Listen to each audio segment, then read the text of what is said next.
নিখিল কামত জিজ্ঞেস করলেন, কাপড়ের ব্র্যান্ড শুরু করতে চাইলে কি হ্যাক মেনে চলা উচিত? আজকের দিনে কোন ভিন্নতা এক্ষেত্রে কাজ করতে পারে? মনীষ পদ্মার বললেন, যে কেউ ব্র্যান্ড শুরু করতে চাইলে প্রথম কাজ একটা ডিফারেন্স খুঁজে বের করা। আজও ভারতে আছে এমন কিছু জিনিস যা পৃথিবীর অন্য কোথাও নেই, যেমন খাদি। ভারতই একমাত্র দেশ যেখানে এই ফাইবার আর এই ইয়ার্ন তৈরি হয়। তিনি আরও বললেন, সত্যিকারের গান্ধী খাদি এটাই বিশ্বের সবচেয়ে অর্গানিক, সবচেয়ে নরম, সবচেয়ে ইউনিক কাপড়। পুরোপুরি হাতে স্পিন করা, হাতে তৈরি, ভেজিটেবল ডাই, সব মিলিয়ে এটার মতো টেক্সটাইল কোথাও নেই। গ্রামের মানুষ আজও এটা দিয়েই বাঁচে। তাই আমি 20 বছর ধরে বলছি, খাদি ট্রাই করো, এটা ভারতের একমাত্র এক্সক্লুসিভ ফ্যাব্রিক। গাজাল আলাক জিজ্ঞেস করলেন, খাদি দিয়ে কি বড় ব্র্যান্ড বানানো সম্ভব, স্কেল করা সম্ভব? মনীষ পদ্মার উত্তর দিলেন, শতভাগ সম্ভব। আর দামও প্রিমিয়াম হবে, কারণ আজ মানুষ দেশীয়, অর্গ্যানিক, পেট্রিয়টিক জিনিসকে বেশি মূল্য দেয়। ডেনিমের ব্লু ইন্ডিগো এসেছে তামিলনাড়ুর পাতার রং থেকে। ভারতীয় অর্গ্যানিক ডেনিম তৈরি করে। তিনি বললেন, ফ্যাশন ডিজাইনিং মানে শুধু কাট পেস্ট নয়, একটা পূর্ণ লুক তৈরি করা। আর সেই লুক বিক্রি করতে দরকার স্টোরি, গল্পই ব্র্যান্ডকে আলাদা করে। তিনি আরও যোগ করলেন, রেয়ার র্যাবিটের সব স্টোরে একই ফ্রেগনেন্স,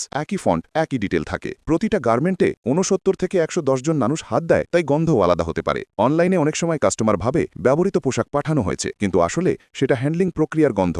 নিখিল জিজ্ঞেস করলেন, রিজিডিটি মানে কি? মনীষ পদ্মার বললেন, মানে হলো মূল কনসেপ্টে অটল থাকা। আমি রেয়ার র্যাবিট ডিজাইন করার সময় ঠিক করেছি লোগো বেলিতে থাকবে। সবাই বলেছে ভুল, আমি শুনিনি। আজও আমরা কালেকশন দেখিয়ে অর্ডার নিই না, আমরাই ঠিক করি কোন স্টোরে কি যাবে, কারণ মার্কেট সবসময় জানে না সে কি চায়। তিনি আরও বললেন, ইন্ডিয়াতে ফ্যাশন ইনোভেশন প্রতিদিন হয়। প্রতিটা ডিজাইন 2.5 থেকে 3 মাসের বেশি থাকে না, তাই আমরা প্রতিদিন নতুন বানাই। তিনি বললেন, 2016 সালে স্টোর না থাকায় 25,000 পিস ঘরে পড়েছিল। তখন ওয়েবসাইট শুরু করি, ফন্ট পর্যন্ত বদলাইনি, ডিটেলে কোনো কম্প্রোমাইজ নেই। স্টোর বনাম ডিজিটাল প্রসঙ্গে মনীষ পদ্মার বলেন, আজও 50% শক্তি ফিজিক্যাল স্টোরসে আছে। দেশ জুড়ে নতুন মল, নতুন রোড সব তৈরি হচ্ছে। আমরা সব স্টোরের মিউজিক ও অফিস থেকে সেন্ট্রালি চালাই।